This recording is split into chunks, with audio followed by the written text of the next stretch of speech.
Hello,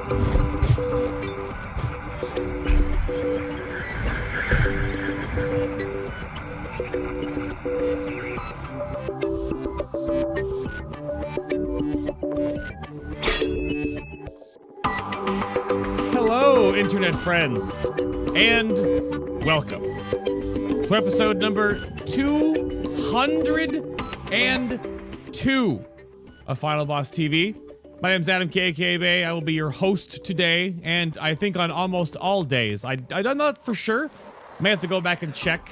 Just don't go back farther than like the 60s in the show numbers. You get to like, just stop when you get that far back there, if you're even doing that. Of course, if you missed the last two big shows, 201, 200, the post and the pre-BlizzCon 2019 specials, had Mr. GM and Hazel Nitty Games on for pre-BlizzCon, and then we had Mike and Nobble on for last week's show. You can go check those out, of course. Everything's updated. If you miss any of the live shows, iTunes, Stitcher Radio, Google Play Music, my website for the audio only, and then the whole archive goes up on YouTube for the actual live show itself. And just as a forewarning, I'm the one on camera today, so I don't want to hear none of those comments about, oh, it's a boring show. It's a podcast. All right? My guests don't always be on camera. It is a nice benefit, but not every single one of them needs to be. But we have some Vengeance Demon Hunters to talk about today. And of course, the show would not be here without the special nerds and ladies supporting the show, the stream, and everything in between over on my show's Patreon page. I did just get the update out there. This is last month's credits, by the way. We'll get that updated soon for you. But just today, when I was updating everything else, we do now have the wallpaper. The Azara wallpaper actually has two versions, slightly different versions of how the layout is. So if you are at that tier or above supporting what I do here, you do have that wallpapers out. Of course, you can follow along with the show notes. You can follow along with the additional extra podcasts that we put together. There's like 70 of these, I think, now. Let's scroll up here to the tags. We're at 70 additional podcasts that go throughout the years. And there'll be a little sit-down after show as well, of course, for this one. But if you want to support what I do here on the show in a more physical sense, you can go check out what my sponsors have put together, of course. That is Corsair and Elgato. Holiday gift guide is up. My rig that I'm currently using is very Corsair forward, and I have a ton of goodies from both Corsair and Elgato. Links are down below. 10% off, free standard shipping on Elgato parts and Corsair peripherals. And of course, that does go to support the show, the stream, and everything in between. Thank you very much to those who support that. But today, Vengeance Demon Hunter. Munkky, you're back on the show, and not to like put the cart before the horse, not much has changed. Welcome, sir. Thanks for having me back. Yeah, it's been a while since we've seen some changes, but we can talk about it later. But yeah, I look forward to 9.0 and seeing what they do in Shadowlands. Yeah, we do have stuff on the horizon, not to be all melancholy. Joining us, hopefully, in the Bants today as well, is Excidias. You're the fresh meat today, sir. Hello, welcome. Hey, how's it going? Thank you for having me. Now, Munkky recommended you. What do you bring to the table here? Defend yourself. I play Demon Hunter. He doesn't, so I guess that's Okay. He's not wrong. I mean, that's... Well, but wait, Munkky, you write the guide for Vengeance. How do you not play? Oh my god, no way. It's almost like Demon Hunter isn't meta right now. Well, I mean, well. That's... Imagine having a tank that's not a Brewmaster in 2019. That's, well, we'll get into it. That's... Yeah, I can't even argue that. We'll talk about it later. I like that. That was some good shots fired. I appreciate that. Shout out, of course, to GoRec in chat. Gets me right when I'm doing my intro bit, you madman. I appreciate you crazy monkey. Everyone at GoRec in chat right now if you're in the live show. And if you're in the YouTube comments in the future, just at GoRec. Just why not? But we'll go back here real quick. X, because you are the fresh meat here. I want you to introduce yourself a little more.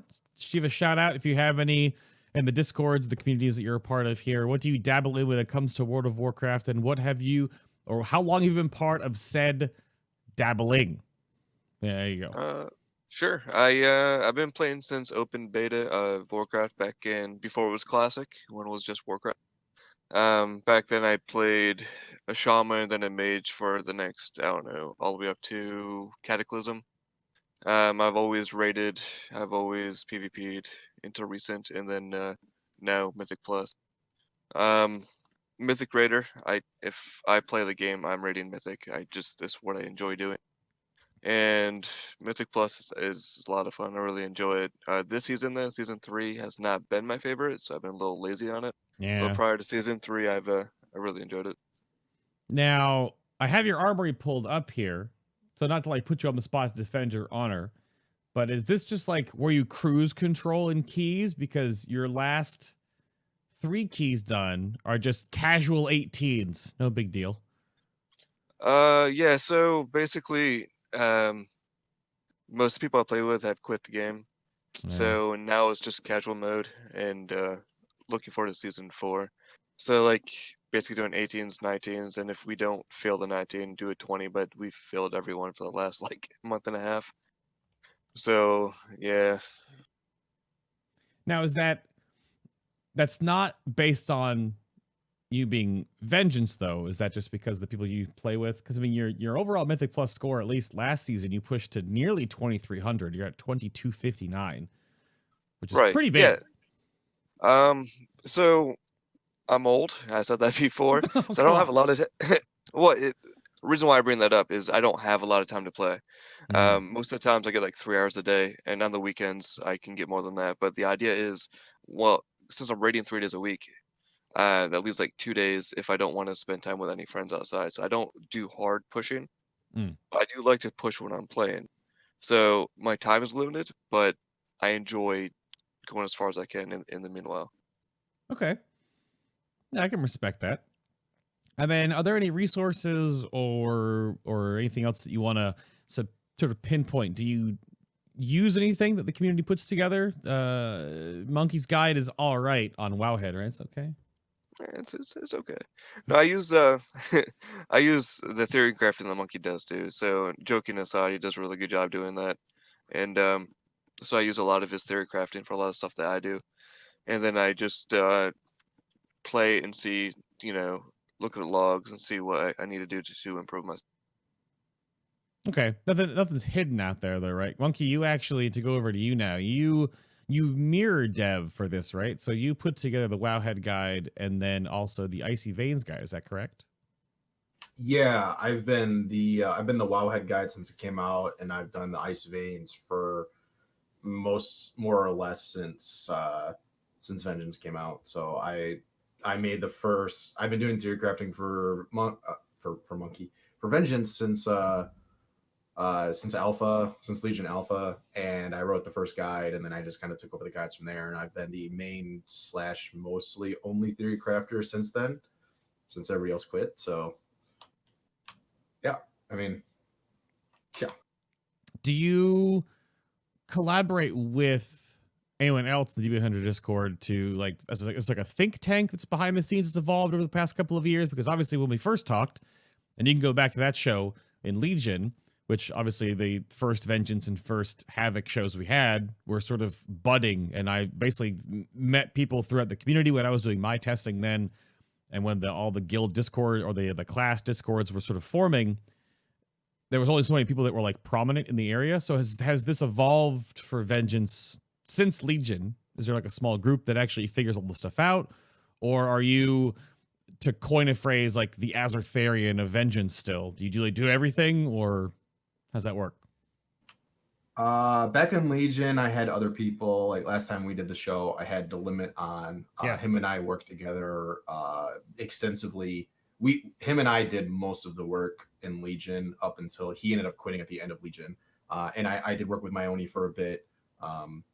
But going in now, I mean, I guess to coin your term, the Azertharian. I'm basically the Azertharian of Vengeance, and like whenever I come up with stuff, I openly discuss pretty much everything in the Demon Hunter Discord. So you know, like the regulars will come in and they'll, you know, maybe if I put a 0 in the wrong spot or something, they'll just be like, hey, you know, you messed up here or whatever. So Sure. it's kind of open source. Like I do the majority of it, and then they kind of just fact check me, or you know, like I said, I'll just post it up, and if it's wrong, they just straight up tell me that it's wrong. So yeah. Okay. Now, is that just sort of how the cookie has crumbled since then? Because it's interesting to see. I didn't know if that's like something is the community something you're looking to curate more of? Because I know in the shaman side of things, there's like 6 predominant names that like do everything for like all the different shaman walks of life, and then that kind of branches out from there, and it all kind of stemmed from like Word Up and Purge years ago. Whereas obviously a newer class, if you're, you know, the seed that sprouts the whole tree, obviously if there's anyone else that wants to really get into this, then they just talk to you, right? Yeah, pretty much. It's honestly like it's just there's not a lot of interest in people doing it. But like I said, most of the people that did show interest quit, or a lot of people they try to do stuff, but they're kind of wrong a lot, so then they don't continue. But I mean, regardless though, I've been around long enough that I work with basically all the other tank TCs and as well as several others that we all kind of just help each other out, because the tanking theory crafting community right now as a whole is kind of on a decline. So we all just kind of help each other out. So even if like, so the people that help me, like Fade, who's been on before for Druids and stuff, him and I worked together a lot before. I've worked with Greyhound, he's been on a lot. Yep. And several others. So we just kind of help each other out as a team community as a whole. Okay. So that's most of what I was getting at. There might not be a lot of individual figureheads for each tank spec in particular. And of course that may evolve and change going from expansion to expansion, but it seems like the tanks in aggregate, at least handful of you all work together. Doesn't matter what tank though, just for all of them, or at least a handful. So, okay. Because for DPS, it's very different. There's just so many more of us, them, of those specs. So it's interesting to see how, because I know Brewmaster also has like giant freaking spreadsheets and crazy math and all this stuff, and it's depreciated now, but they went crazy for a while. But I guess as Blizzard decides, still do, they just don't post everything as much. Okay.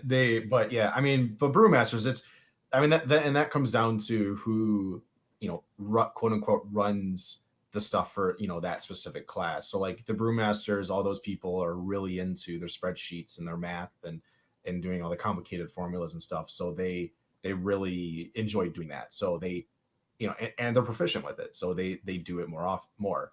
Whereas, you know, other ones, they will do stuff. I know Warriors have done it some. Mm-hmm. I do a little bit, not really that much. I'm not really proficient with it. I usually bug other people if I need to do something like that and have them help me out with it. But yeah, I mean, and then, like I said, that comes down to whoever's running the stuff, whoever's doing it is in charge or whatever. So, okay. Well, before I get into the major topic, you Munkky, you gave me an image to sort of set the tone for at least your take on this. And X gave you a bit of a dig at the start of the show.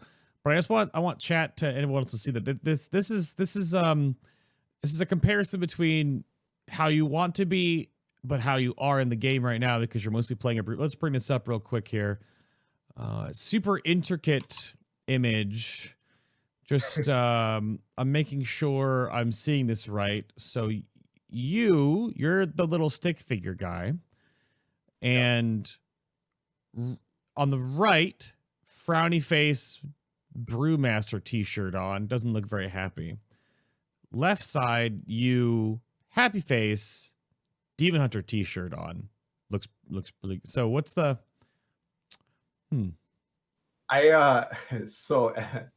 that Tettles actually made that. I of course he did. Yeah, I posted up in Guild that I needed a picture, and he goes, "Here you go, I got you, man." So yeah, basically, yeah, it's just saying that I want to play Vengeance, but I can't right now because Brewmaster lol. So laughs and stagger. Yeah. So yeah, I've been a Brewmaster the entire expansion. Even though, I mean, I have maintained all the tanks and stuff for the most part, but I've played Brewmaster the entire time. Mainly. Okay.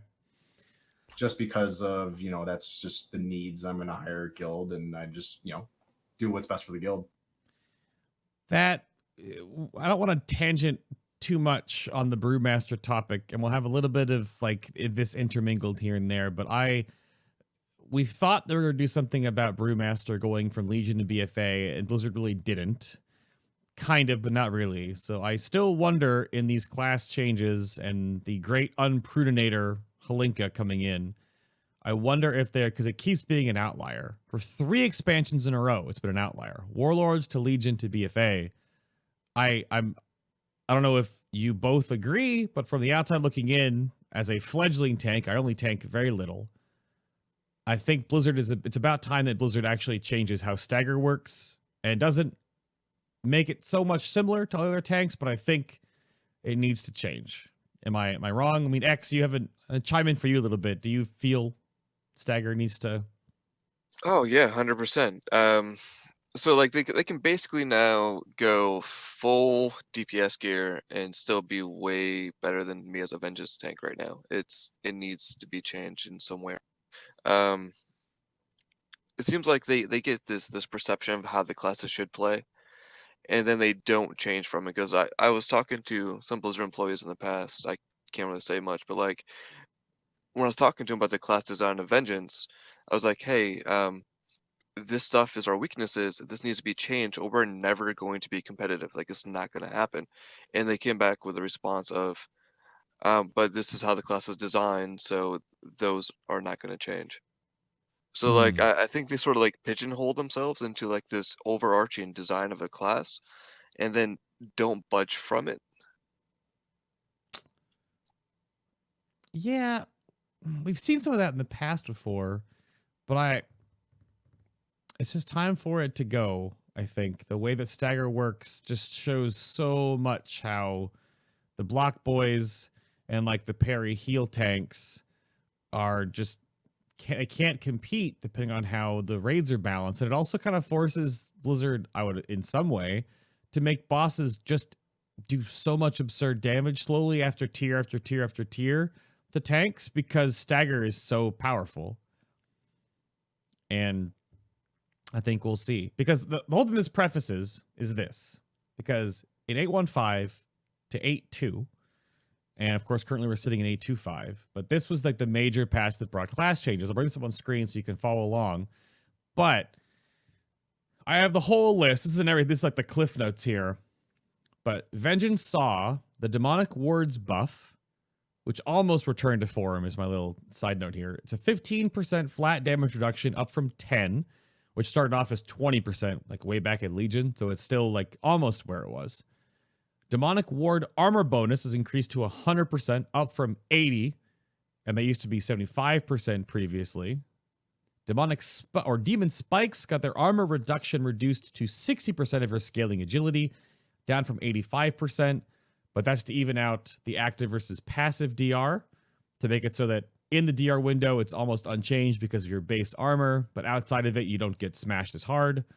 They buffed the heck out of Soul Cleave by 40%, I would assume just to like make you hit the button. Metamorphosis got their health bonus adjusted to 50%, up from 30.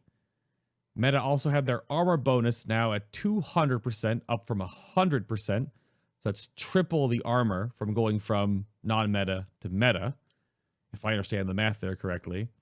And then they refixed or updated how shear in Metamorphosis works to now generate 20 additional pain and an additional Lesser Soul Fragment, your little weird combo point system there that helps you heal for your percentage-based health.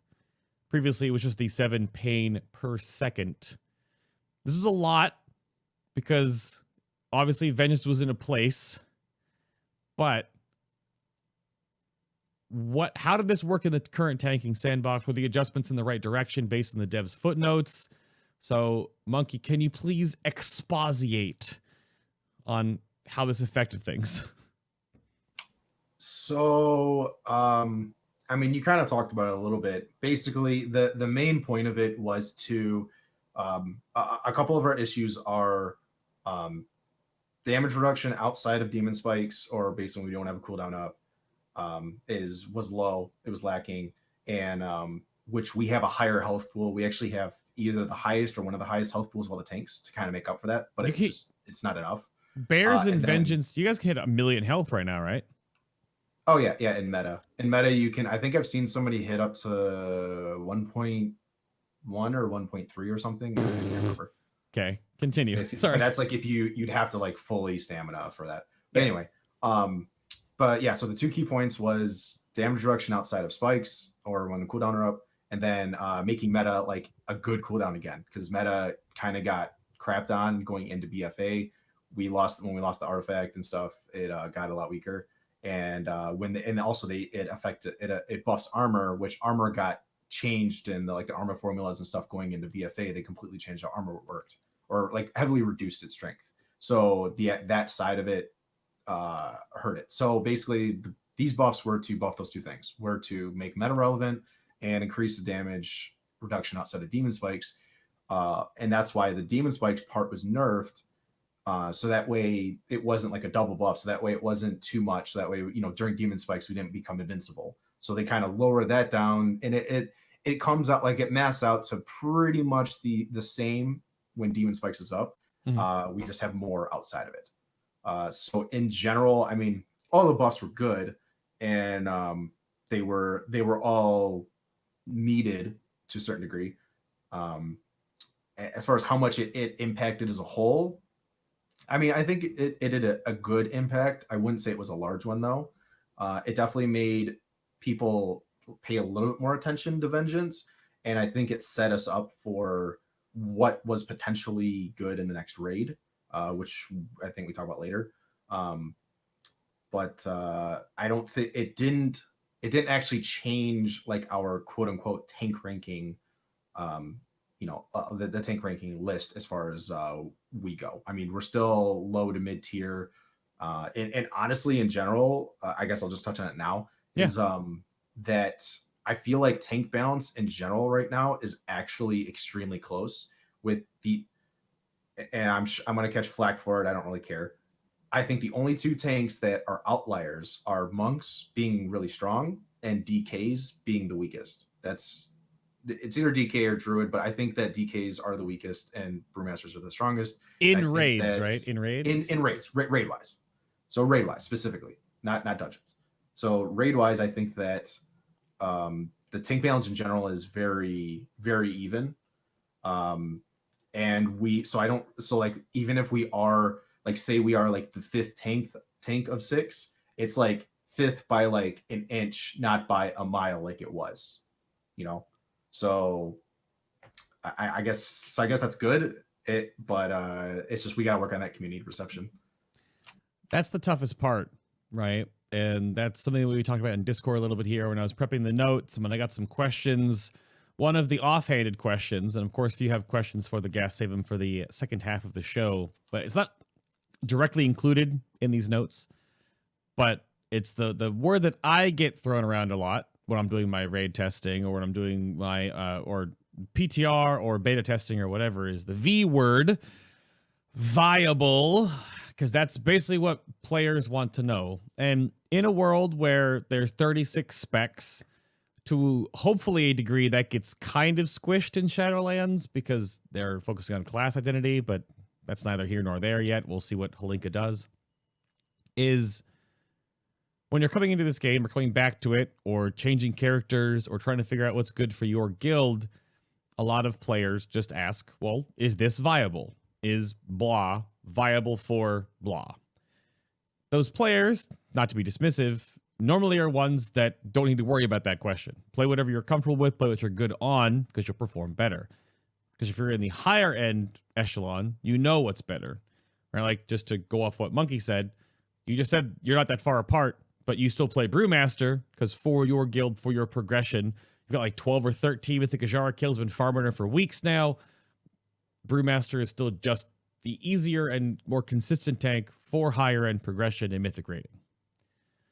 But to turn the coin on that, X, have you found that what you do on Vengeance like hamstrings anything you do in the game? You do everything, you raid, You do nearly like the higher end keys, like 20 pluses are like the creme la creme right now, right? But do you feel like is your perception of the people you play with like, oh, he's playing Vengeance, ugh? So yes. Oh. The last question. So even from my friends I play with all the time, I still get the random remark once in a while, like, "Oh, you've been fine if you were a monk right there." And so those comments never went away, even though I played Vengeance since they came out, in all the raids and everything else. I've gotten CE in almost every tier. Mm-hmm. The only time I haven't is when the guild dies.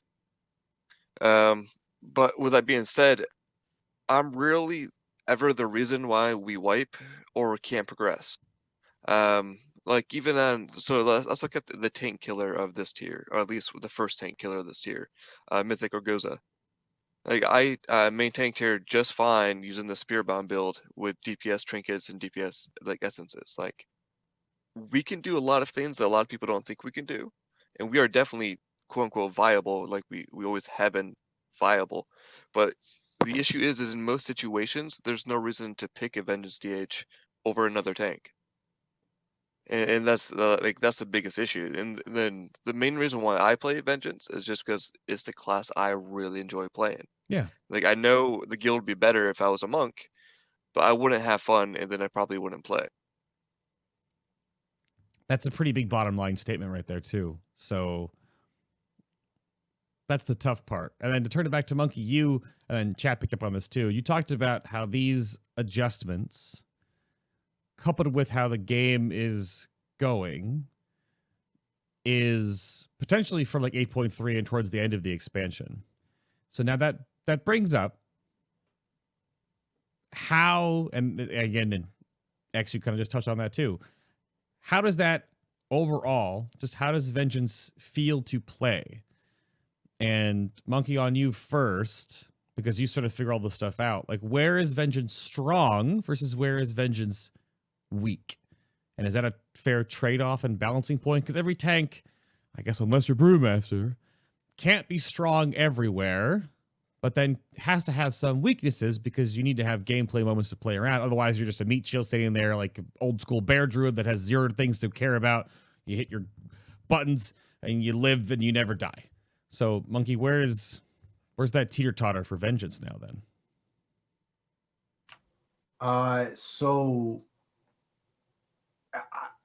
Okay, so 2 things. One, going into the next raid, people are kind of hyping up Vengeance because there's a lot more magic damage in the next raid. So Vengeance passively has 15% DR against magic, which is one of the highest among the tanks. We also have a high health pool, which is traditionally really good for magic, and we have the healing from soul, the constant healing going on from souls. It's not as much like burst healing as like a Death Knight, but there's certain thing like if you get a 5 soul Spirit Bomb, you can actually, I've seen people heal for quite a bit, like if you get spiked or something.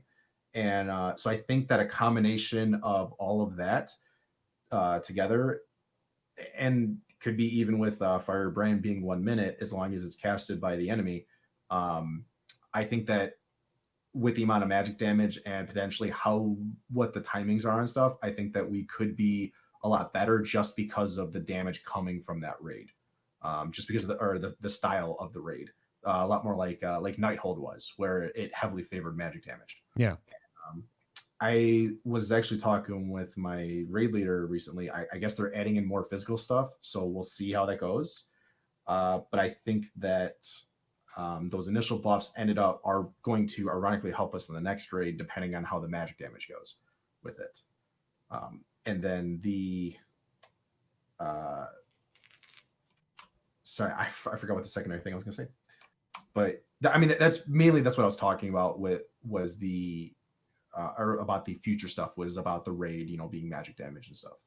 Yeah, well, it's funny you went right to that point when I prefaced like the whole question of that topic is why are you strong and were you weak?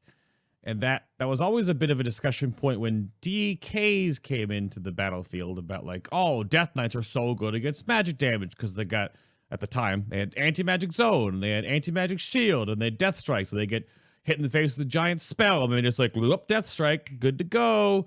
And then, of course, the old, like the blood shield combination there is when you heal off of a crazy ability, you gain the blood shield. Blood shield dampens the physical damage incoming, and the way they changed bone shield.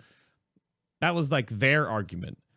But it's funny you bring up the argument for Demon Hunter because of how much passive you have. And in that regard, the way you heal is sort of just part of the build. You just keep healing, right? It's not like a crunged death strike.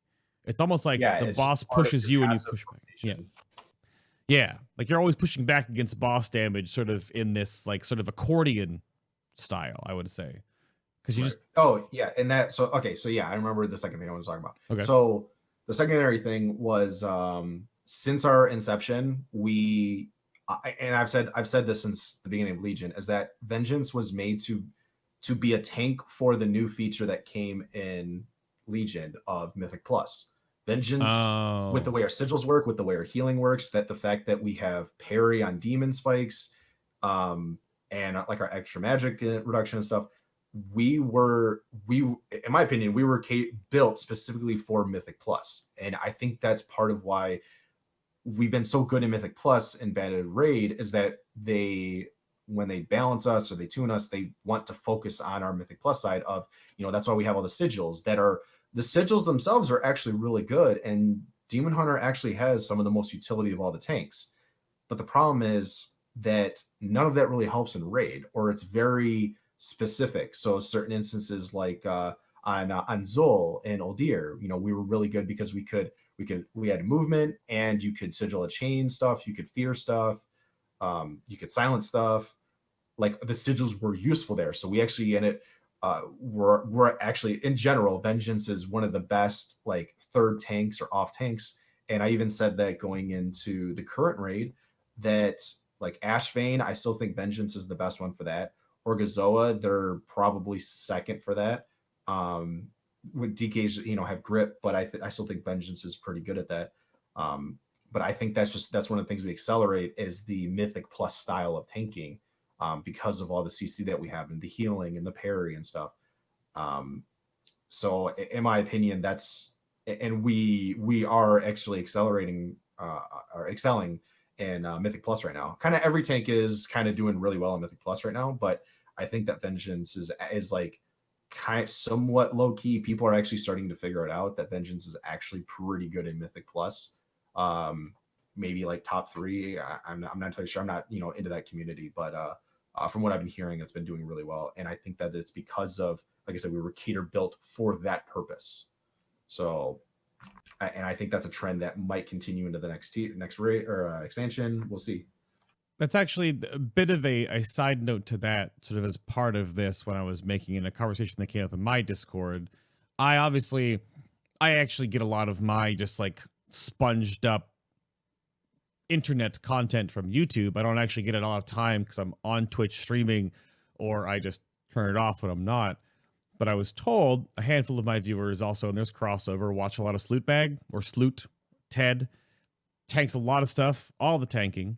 And just, I think this last reset, he cleared all of Eternal Palace as Vengeance.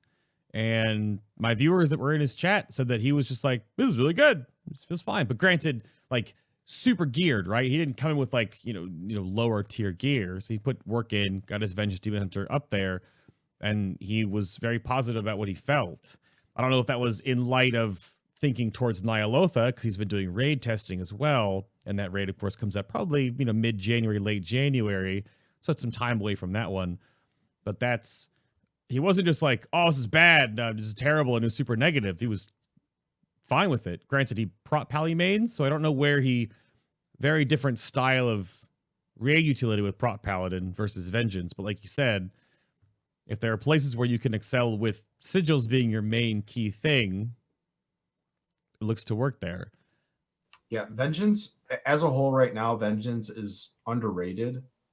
It's kind of like how it was like late in Legion, where we, with the buffs and stuff, like we're actually in a pretty good spot right now. But people are so used to Vengeance being bad that everybody just kind of discounts it off the bat. But Max from Limit, he's been doing Vengeance since like 3 months, like the past 2 months. He's done that as one of his main like alt tanks. I don't know the specific reasons why. I haven't talked with him about it, but I've seen him pretty every week going in there as Vengeance for months now.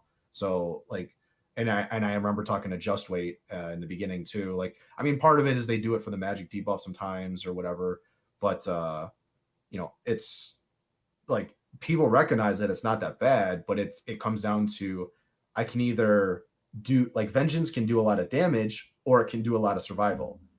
Other tanks like Monk or Warrior or even Paladin can do a mixture, or like Monk, like we said earlier, you know, not to talk about it again, but just as an example, because it is a good example for it, is that you don't have to give up survival to do maximum damage. Whereas on Vengeance, it's either you're doing a lot of damage with some baseline survival, or you're doing a lot of survival with a third of the damage or half the damage, whatever. So you have to do one or the other, whereas other tanks accelerate in both or excel in both. And I think, and that's one of the main issues that's actually hurting us right now. So overall, the tank isn't bad. It's just compared to other stuff, you know, it's not as good. But but in general, yeah, I mean, anybody can tank on it and do fine. People have killed Ashar for a long time on it. It's for months. It's, you know, it's kind of whatever. But yeah. All right. So close me out of this topic then from you real quick, Munkky, and then X, I'm going to go for you on the same question. With that in mind, what do you think, like right now, what is your like pet peeve or like your weakest part? What feels the worst with Vengeance currently in the current sandbox in BFA?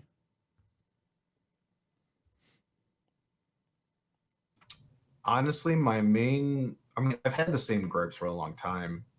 Really, it just comes down to two: is cooldowns. I don't feel like our cooldowns are that good. Even if, I mean, the meta buff is good. You know, meta is now one of the strongest, but it's such a long cooldown, and the fact that it's our only cooldown. Fiery Brand is a single target, one that, you know, it's every minute, but it's single target, and it's only damage that they deal to you, so no environment damage. So it's very specific. When it's good, it's great. Otherwise, it's completely useless. So our cooldown, we need more cooldowns, and I mean, outside of that, we've kind of got improvements. So like our baseline, I feel like could be bumped up a little bit, whether it's our healing a little bit or a little bit more damage reduction. But I feel like that's a lot better. So I would say that the cooldowns is probably the main thing, with the baseline mitigation survival being the secondary thing. Okay. And X, how about you? What feels the worst for you on Vengeance? There's a couple things. One of the biggest pet peeves I have, and there was actually a bug that came out in 8.2 that changed this for like 2 days, and it was awesome, is our souls. Like, we can walk on them and pick them up. So if you're running like a build like Spirit Bomb, which is what I normally play, I'm using the resources I need to do damage by walking on top of them. So if I'm taking against a wall, or like just any boss like Heldia, for instance, who's just is a wall. If you move at all, you pick up your souls, and then you can't DPS. So that's a huge pain point. Like, it was funny because when 8.2 came out, you couldn't walk in your souls anymore, and for that 2 days before they fixed it, it was awesome. Souls in water too. Oh yes, thank you. Yeah, when you spawn souls in water, they go directly to the bottom. It doesn't matter where you are. So if you're nowhere near the bottom, you don't get to use any of them. And the other one, what was it? Just one other thing I wanted to. That's a funny one. Because yeah. Go ahead. Yeah, I was just the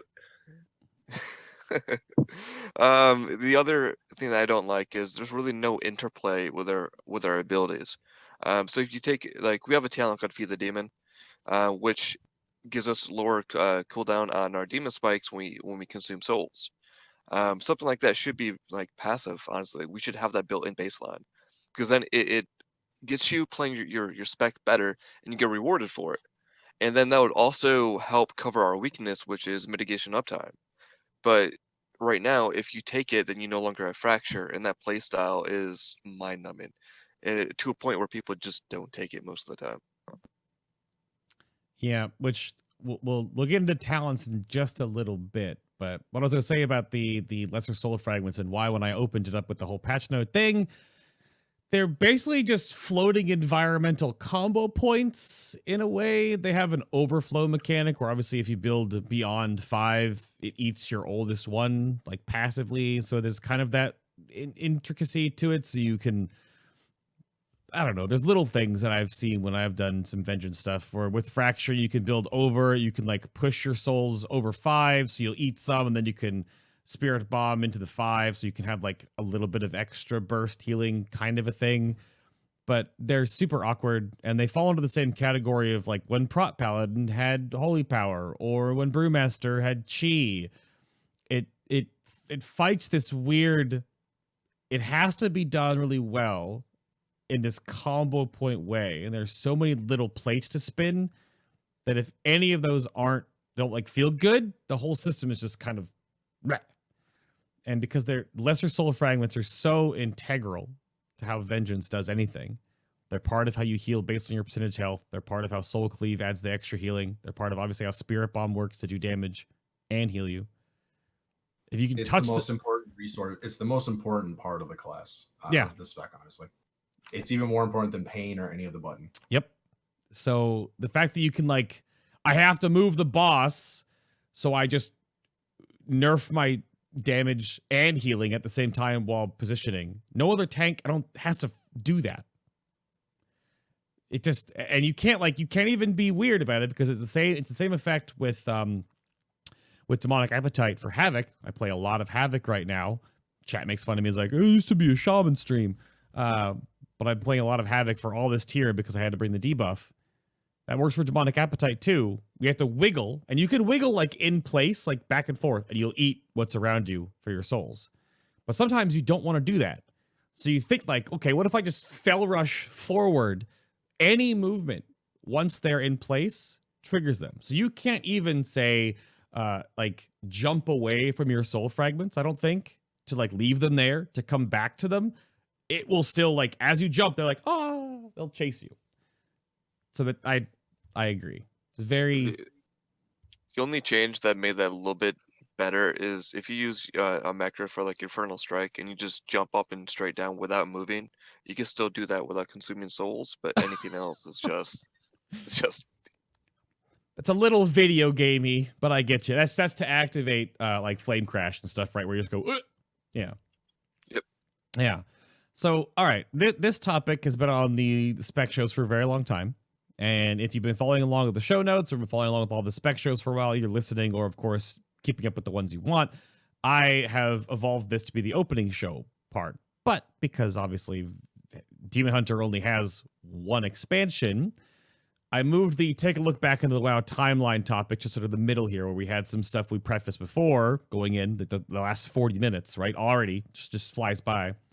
So Demon Hunters is a class that have only been around for roughly 3 years to play, like in total, maybe a little longer with beta and whatever. So Shadowlands, and when I was making this show and I was talking to Munkky about this weeks ago, we had put off this show on purpose till after BlizzCon, which is why it's here now. Shadowlands, we were expecting a little bit of, we got plenty of but as if you've seen Taliesin's new video, there are big questions we don't know yet about the expansion. It's potentially coming out next September or the end of next year. We don't know yet. It's pretty early. Halinka, the great unpruninator, used to be on the PvP team, left for a different project, came back, and now he is the game designer for combat, or the combat game designer for World of Warcraft, right? He's the big guy on top of all the whole thing. He had a panel at BlizzCon. Didn't really show a whole lot.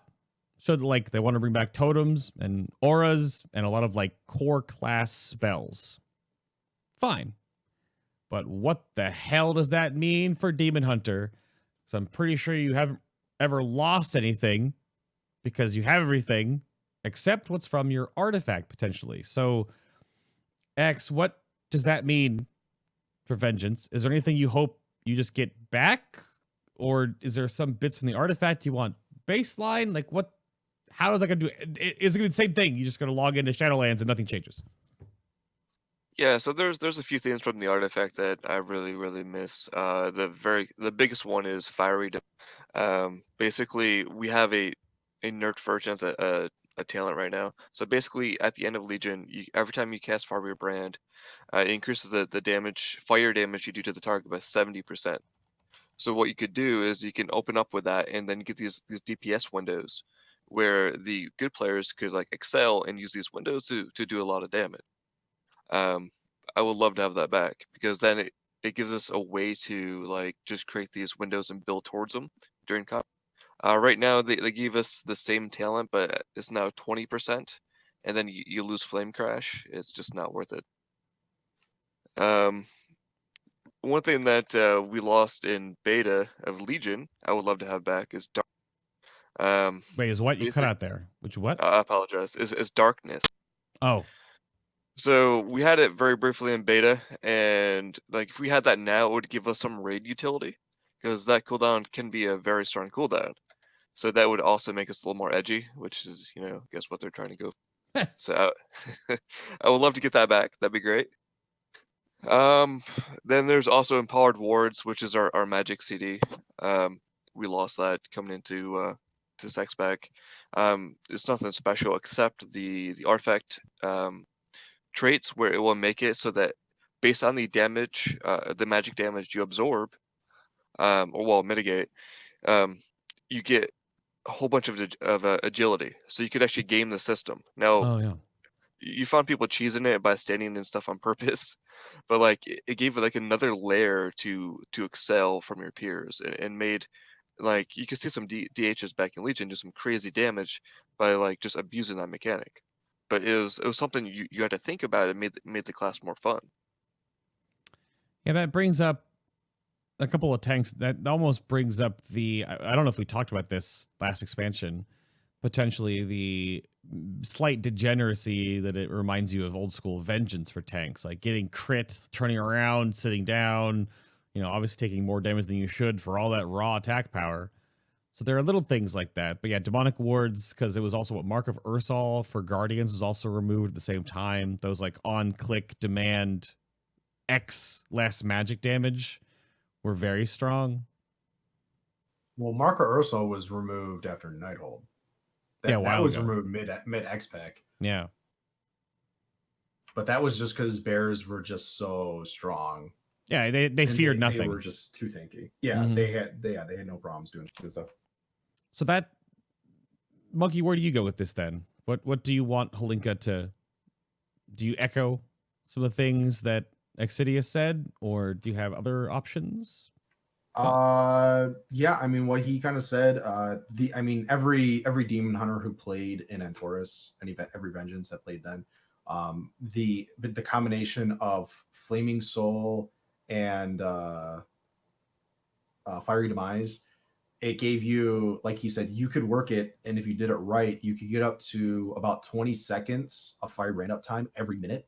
So it gave you a 20-second burst window where you could just double or triple your damage. Like Vengeance was so strong damage wise back then because you had a burst window every minute, and it was really fun. And because it was every minute, you got to look forward to it, and you got to like, it's something that you got to do very regularly every fight, even though, speed kills started happening, and, you get the 2-minute kills, or, minute hound kills. But it was really enjoyable to do. So yeah, that's the top of every Vengeance's wish list that played then. And then there's some other things, like he said, with Empower Wards, the agility, that was really fun to game. As far as anything else, Painbringer is one that people kind of liked. It was kind of a love-hate thing. So Painbringer was whenever you consume a soul for 4 seconds, you get a X% damage reduction. And it was something that we actually used in Nighthold on Crosis because he was a wall boss. So you would auto consume souls, and that's how you survived that fight. Was you just sat there and you just spammed Fracture and you overconsumed souls. Some other things, so like Fracture being changed over to being on charges and replacing Shear, that also was something that people weren't a big fan of, because in Legion, because of the damage taken, or we had pain from damage taken, especially in keys, on higher keys, you could just sit there and you could just spam fracture and bomb, and it was fun. Like, yeah, it was a 2-button rotation or 3 buttons, you know, with Immolation Aura, but it was really fun and enjoyable because you always had resources going. You never had to worry about it. It wasn't just spam shear and just sit there and generating. It was you were spending, and then you were using your spender to spend, and you were generating stuff in the background. So, I mean, pain from damage taken as a whole was kind of a mess because when you weren't taking damage, then you were just spamming shear or whatever. But when you were, like, it was really fun to do.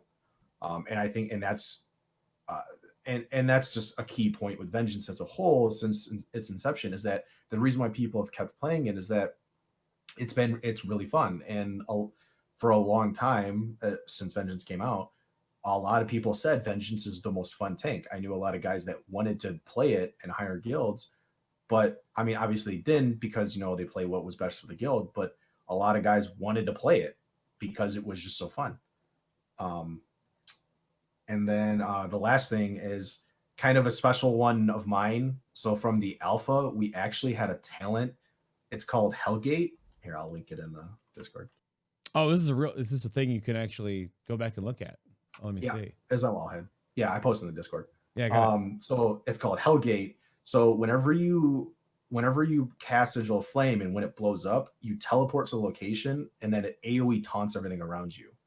So I always thought that, like, it was fun to play with back then, but I really wish that was something that we could get, because, like, our Sigil row is kind of, it's garbage. Other than chains, it's garbage. And that would give us some potential to do stuff where, like, even with Flame Crash, it would, you know, it gives us extra teleportation or movement, and then it also gives us an AoE taunt.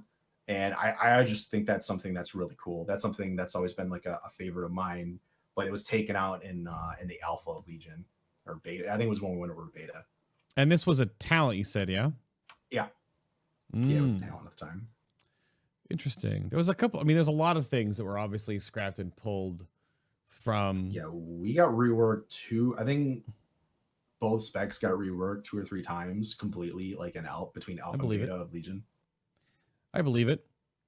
So that the end cap to this little section here, we always talk about a lot of stuff from the artifact, which I think the only bit that Hlinka can pull from is some of those hooks, either for talent reworks, which no one wants to just see old artifact traits become talents, but there are, and I'm prefacing the next topic here as I pull up the talent calculator, plenty of talents that could just go because you never use them. So either things that become baseline integrated into the kit to have sort of those gameplay loops, because Vengeance doesn't really have many gameplay loops right now, which is what X talked about a while ago. Sigils, to end this section, and because of the whole class focus, do you think Sigils should stay Vengeance only as their defining trait, or do you expect to see Sigils sort of just as a demon hunter change going into Shadowlands? Like, spread across both? Do you think anything that Havoc has should also go to Vengeance and sort of meld those together? Blur. I was going to say that. There. Okay.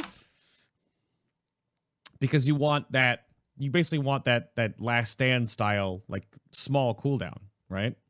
Blur with a DR. It's better than Fiery Brand in general, and it's kind of better than meta and at certain points. Plus, it's a minute cooldown, or 2 minutes. I don't know what it is. Well, you look at, say, like Prop Paladin, they have 3 cooldowns, right? You look at Vengeance, you have 1.5. Yeah. Basically. Brewmaster has 1 giant one, but then they also have all their stagger integrations, which, again, we said earlier should probably be changed. Prot Warrior has a solid 3. 2.5, I would say 3, though. And, again, Vengeance has meta. That's it. And Fiery Brand. And in Fire Brand, you talked about before, you can make it spread targets, but, like, Yeah, no. Oh, actually, somebody in chat just reminded me because of I-Beam. Oh? But the other thing that I've been asking for a while is So our Vengeance actually has a version of I-Beam, but it's a talent. It's actually, if you look at my image right now, that's what it is. It's Fell Devastation. Yep. So that's our version of I-Beam, but it's a talent that's never used. So yeah, the other two options are better for it. One in general. So nobody takes it. I want to see that baseline and give us a Nemesis style, or not Nemesis. What's the Havoc one? The Demonic. I want a Fell Devastation version of Demonic build for Vengeance. That would be so much fun. Well, all I'm going to say. I've been asking for that for a while. You sort of have that. I mean, as a tank, obviously, even keeping it at 1 minute, and if you Fell Devastate and then the talent, because that was a thing. If I go back to your, what was it? Where was it actually on here? You have a chance to activate Metamorphosis for 5 seconds each time you consume a Soul Frag, which is fueled by pain, which obviously is RNG. Well, we have that as Gluttony now. Right, as Gluttony now. But that's, but that is, obviously competes with Spirit Bomb. Right. So then you get into this state that, I mean, I've been with you on this for, I think, for a while, is that why does Havoc get their cool, beam rotational element as a core part, but Vengeance doesn't get their awesome Fell throw up baseline? I agree.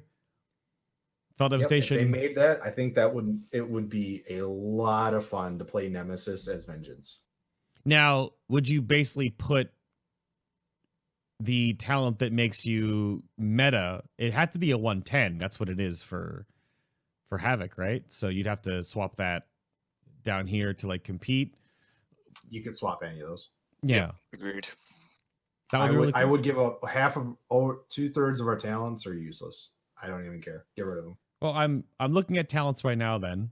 And this is a brief section. I have 2 brief sections here real quick so we can move on. But you probably both have words to share about this talent calculator. So, Munkky, you figured all this out, and then X, I'm going to go to you on what you may or may not ever see about talents. But Munkky, what is the build that you basically see all the time right now for Vengeance? If there even is any wiggle room, tell me, but what's the build? Okay, so the standard build is Abyssal Strike, Fallout, Flame Crash, Fracture, Sigil of Chains, Spirit Bomb, and then whatever in the last row. Yeah, kind of last resort for raiding, Void Reaver, or like last resort or Soul Barrier. It doesn't really matter. Last resort is kind of the most picked, just generic, but you can kind of do whatever. They're all kind of whatever. That's the standard build. The only alternatives that you would change is the last row. Again, like I said, you can kind of change whatever. Spirit Bomb, you can swap for Gluttony for more survival, and that works with Vision of Perfection. And I'm going to say this specifically, the Gluttony Vision of Perfection build is based around Gluttony, not Vision. Everybody assumes that Vision is what matters and all this and that. Gluttony is the main purpose. Vision is garbage. It's just, it buffs Gluttony, and just because it goes with it, people just assume it's better, so they just take it because they go, oh, it works with this. It doesn't matter. Gluttony is the main point of that. The only other changes that you could possibly see are Fracture for Feed the Demon, but as Excidias talked about earlier, even though Feed the Demon is the best defensive in that row, nobody likes playing the Vengeance without Fracture because the sheer build is just you spamming sheer for so much. Yeah. People literally hate it so much. They literally do not take the best talent because of the gameplay. Yeah. So Feed the Demon, and then in the first row, if you take Feed the Demon, you can take Razor Spikes in the first row. It's actually not bad, but that's like if you take Feed the Demon, which most people won't take. But like what you have on screen right now is more or less a good defensive build.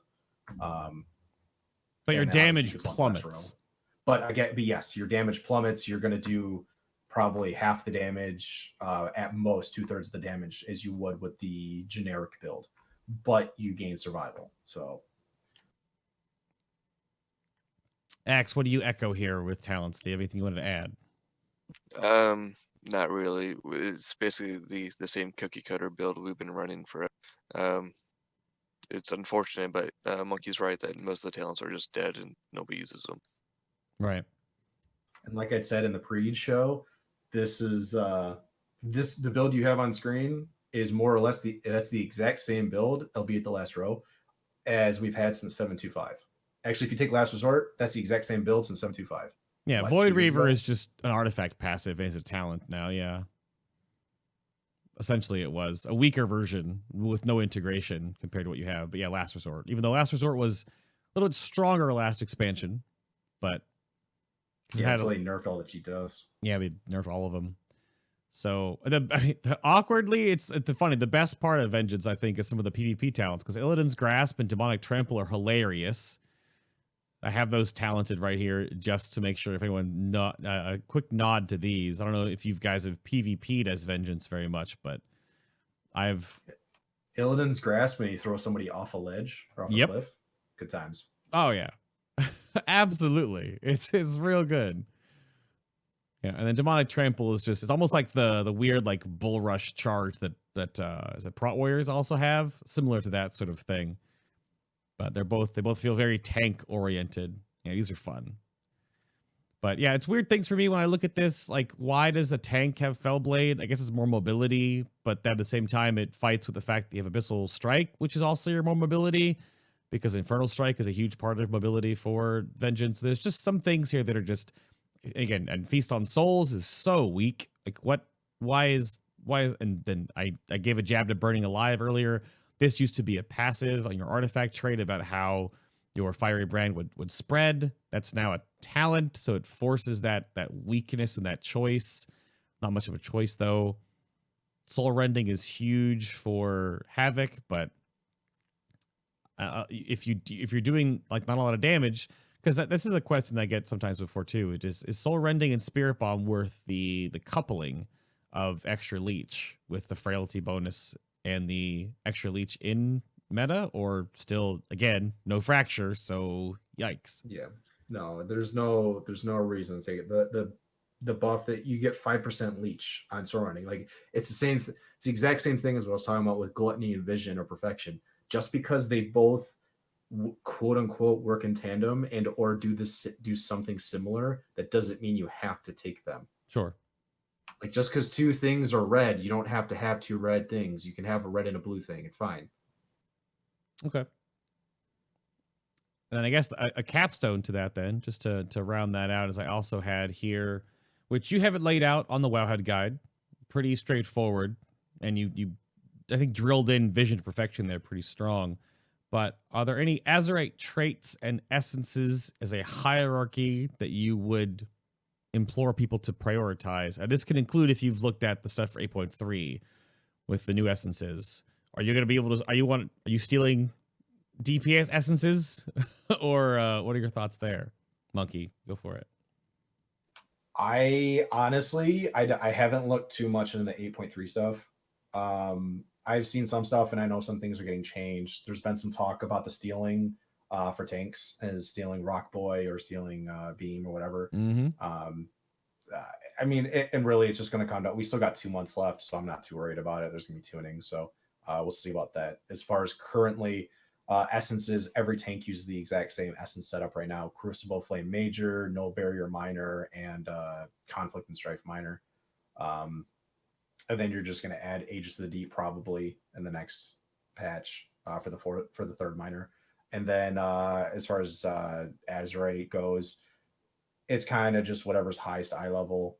I mean, the stuff's in the guides, so you can check it out, but there's not really anything that's super, super good. Revel in Pain's good in raids. It's okay in dungeons. Soulmonger and Passive Visage and stuff in dungeons is good. In general, though, it's kind of just take whatever. So there's not anything great. No reality shift, huh? Oh. Dang. Yeah, more mobility. That's what we need. We literally have that button on a 12-second cooldown. I like how this silly essence, the one that makes you blink, Ripple in Space, the major anyway. I like how there was some discussion that I heard wind of that arcane mages were trying to make this thing work. This is the wrong tooltip it's connecting to, but Ripple in Space that makes you blink. Then it gives you a whole bunch of main stat. They were trying to combine it with the Ajara trinket and Rune of Power and Arcane Power and all this stuff to make it viable. And it's like, it's too much. It's too much nonsense, but it's pretty good. But for more information, of course, on your essences and Azerite, check out the Wowhead guide. I think he's wrote all that out pretty quickly. But I get the follow-up on that one, though.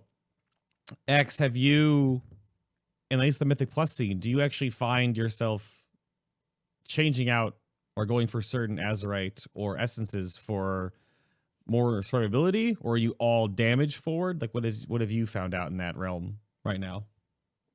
For essences, I'm gonna go damage. Just the same thing what Munkky was just saying. For the most part, the same lineup. The only difference would be, say, like a necrotic week, I might use the sphere suppression, just to have a reliable getaway to drop necrotic stacks. But outside of that, there really isn't much variation. I do enjoy Animal of Life and Death, but it's not good. I just liked it.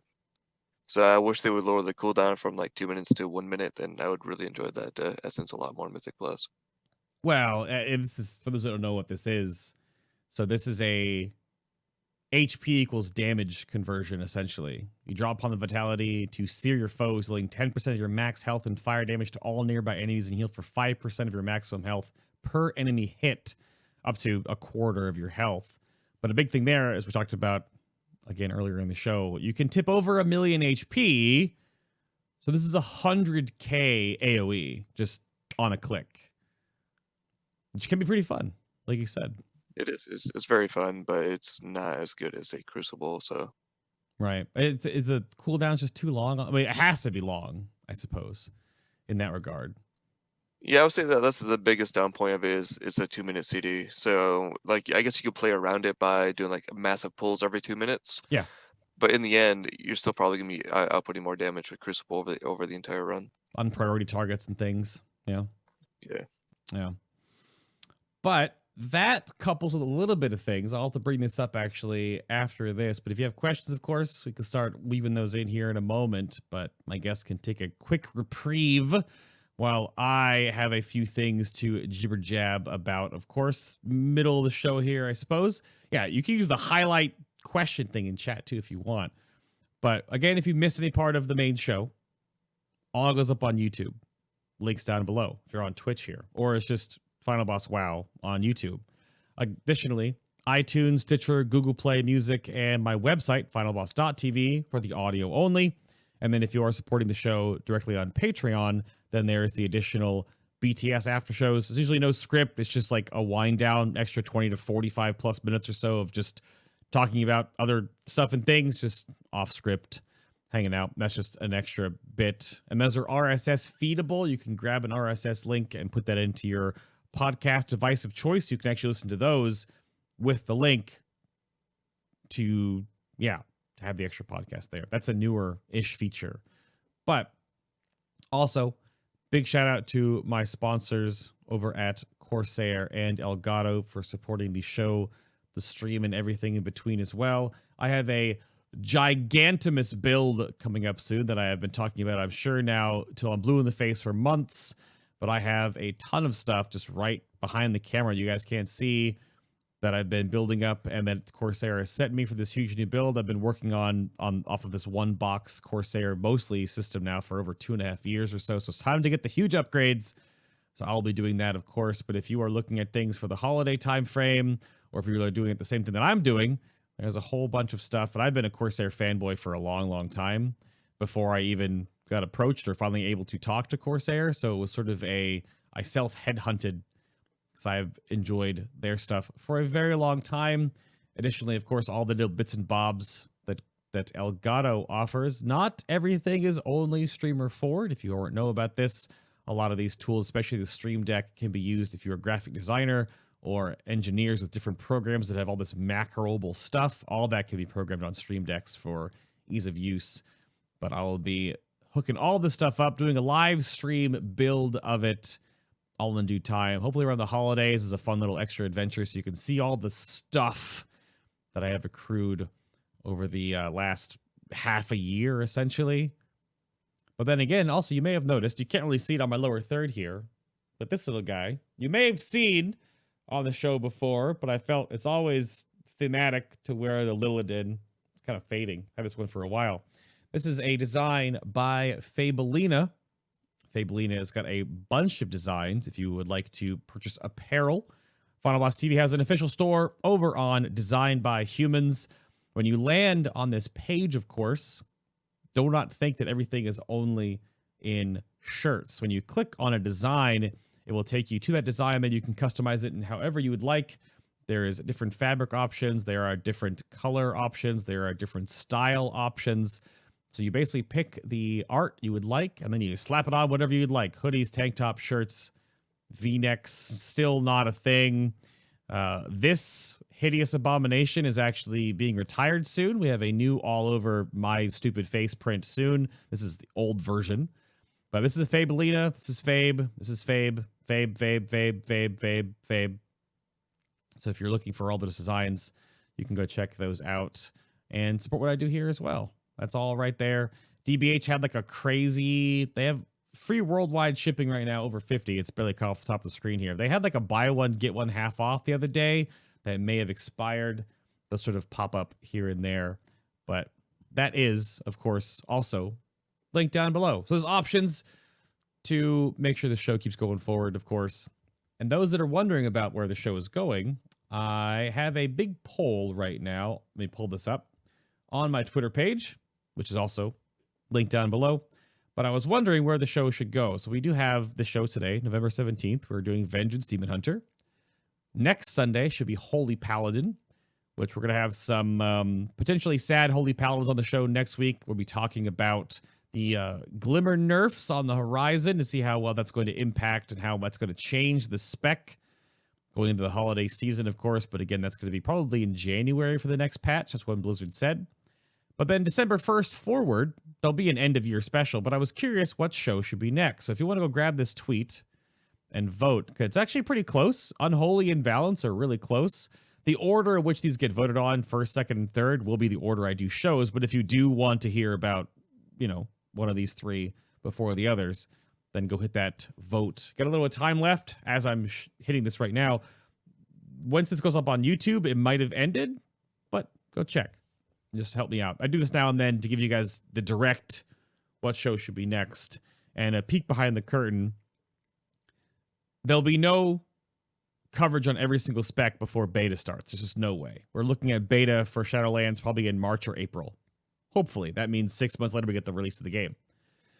That means that I'm basically trying to prioritize like the hot topic specs that are coming up. And no, not the store in the mall, but which ones are either like at the pinnacle right now, which ones need to get talked about. Unholy DK, of course, is a big one for Mythic Plus right now with their crazy quadratic scaling AoE and their sudden resurgence or appearance in the MDI because of the Outlaw Rogue nerfs. But then Balance Druid also has like this weird teeter-totter this expansion where they've been like super good on cross-dot fights, but a lot of cross-dot specs are getting nerfed going into 8.3. Talk about that. Fury Warrior is just strong. So if you are looking for a certain spec, you may not get to it before beta starts because that'll be more important. I might weave them in, but beta will be a huge thing. But now, if you have any questions, has Blood Death Knight been done? Off the top of my head, I actually cannot tell you. I can't answer that question for you. You have to go check the archive. Everything's a playlist on YouTube. So just go to my YouTube channel, go to playlists. It's just the 2019 season. I do seasons by the year. You can go check those out there. But we've done a handful so far. We're at, this is show 14 or 15, somewhere in the mix there. But I have some canned questions for my guests. There's the tweet again. And let's see. Code had a question right now. Play a tank demon hunter as your main ult Mythic Plus spam. Last expansion, found it really fun. Now in BFA, I feel next to useless. What changes would you like to see to dungeons or the tank meta to make Mythic Plus more interesting? We do have the 8.3 change to the season with the mini boss teleports to make Shroud not as important, even though you have to do those anyway. Otherwise, you get them all at the end with the boss, so it doesn't really change a whole lot, but I'm not sure. X, you do a lot of the Mythic Plus stuff, so what do you think could change? If you think. A lot of it would have to be like class balancing between just what classes in general. Because right now I know as a Vengeance Demon Hunter this entire time, I always get the question, why are you not a warrior? I go to Pug like a 15, which isn't difficult from my point of view, and they won't take me because I'm not a warrior. So just class balancing all around would be nice. And you can see like how that plays out like in the MDI. Like you always see the same class combination, and like personally, I don't enjoy watching it anymore because it's just all DKs warriors and then a rogue thrown in there somewhere. That's pretty much it. Yeah, like a resto druid, I think. Yeah. Yeah, so I would like to just see some like just some differences. Like it's just more entertaining when you see like a mage or a warlock thrown in there or a druid that's not. Okay. Do you follow the chain of thought that a lot of the problem with Mythic Plus, this might not actually really affect you because A, you're a melee, B, you have a interrupt in the melee category, so it's not super long. Also, you have an AoE fear, which is an interrupt. You have Sigil of Silence, which is an interrupt. You have Sigil of Change, which is a pull, which can be an interrupt. Do you feel a lot of the ick that people feel about Mythic Plus right now is because Blizzard made it scary by making everything a caster?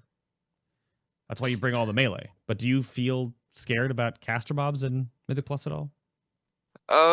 Even though I do have 3-4-ish pseudo interrupts, yes, because even then, like you take the first boss in Underrot, like I don't do that boss unless I have like at least 2, maybe 3 other melee with me, just because I can't spell reflect, and that's gonna kill me at higher enough keys on trying.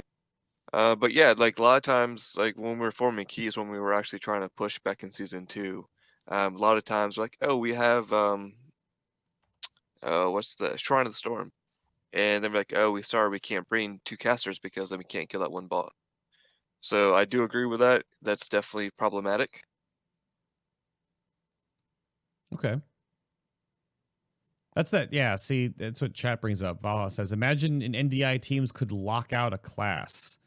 So you can only bring one of X class. So if your tank is a DK, you can't bring any more DKs.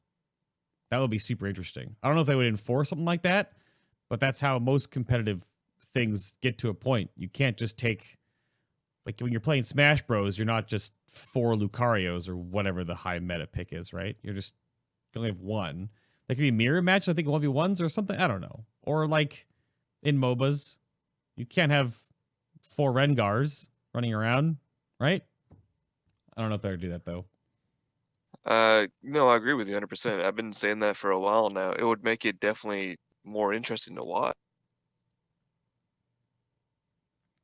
I'm grabbing the playlist for chat. It was asking. There we go. Where is... Oh. Yeah, we kind of brought this up earlier. Yeah, rumblings about Vengeance on the rise in the upcoming patch due to scaling strength. Munkky talked about magic damage or essence combos or the encounters in the new raids. Have either of you done any PTR testing going into 8.3? Munkky, have you done any yet? Or no, I work during the testing, so fair. like, or I don't get home till like the second testing is starting, or is already and going in. Actually, haven't done any of the PTR stuff, have you? Or have you read or watched stuff about it? What have your thoughts? I've watched like Preach's videos and stuff like that, but I have not tested any of that myself. Yeah. I mean, yeah, Kib, you're not wrong. It's competitive racing. No matter what limitations they add, there will be a meta group. I think it's just mostly it's what Excidias said. It's about just having it look fun. If 2 teams racing with the exact same comp, the only thing you can pay attention to is like if they wipe, or if they take this mob instead of that mob. Yay! It's a lot of mirror matches are only as so fun. Yeah. So. Just let us blast. Yeah. Let's see. Let's see what else came up here. Wait, Nerf Starfall show. Oh, for Balance Druid? That's kind of a thing. Wait, the new tutorial island coming out 9.0. Which 6 to 7 abilities would you give Demon? Oh, gosh, that's actually a weird one. And Northern brings this one up, too. So Demon Hunter, you start, they're have to redo the entire talent tree because obviously your talent started at 99. But Demon Hunter is going to start at 10, maybe? But I think they said we still start at 1 as well. At 1, really? Yeah, I believe they said that at BlizzCon. Whether or not that goes through, we'll see. But I'm pretty sure that would. And would you get like a talent? Because you get 2 talents while leveling up as a Demon Hunter. Because you get 99 and 100, and then you level from 100 to max. Well, when they redo talents, I assume they're just going to give us the exact same numbers as everybody else. Because I mean, Death Knight start in the same starting zone, so I would assume that we would start at level 1 too. Demon Hunters is 1. They would just change the talents just to be the same across the board. It's gonna be interesting, yeah. And I mean, honestly, like for that question, it doesn't really matter. The only so for Vengeance specifically, the only buttons that matter would be Shear, Soul Cleave, and Infernal Strike. Immolation Aura, kinda. That's it. That's the only 4 buttons you're gonna press while you're leveling. And I mean, Havoc's more or less the same way. You got what, Blade Dance and Chaos Strike, like Demon Bite and Eye Beam. I think it'll be your 4. Yeah. They're pretty much all you're gonna press the entire time. But the Demon Hunter starting experience will still be like the Mardoon quest line. You start at level 1 instead of 98. I believe, yeah. I believe it goes from 1 to 10, just like the other starting zones, and then you pick where you want to go at. No, it'll be the new starter for the first tune. And then will you pick to do? This is obviously a very small thing. Afterwards, you can pick the Demon Hunter starting zone. I see. That'll be interesting for new players. But can you pick DH as your first tune if you have a brand new account? I'll assume no, unless they remove that restriction. Right. That's a strange one, yeah. So excluding Reaping, what Mythic plus, so plus 10 affix, do you find the most enjoyable?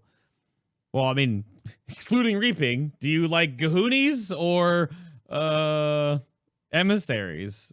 Or potentially the Void Portal mini boss, the Zoops?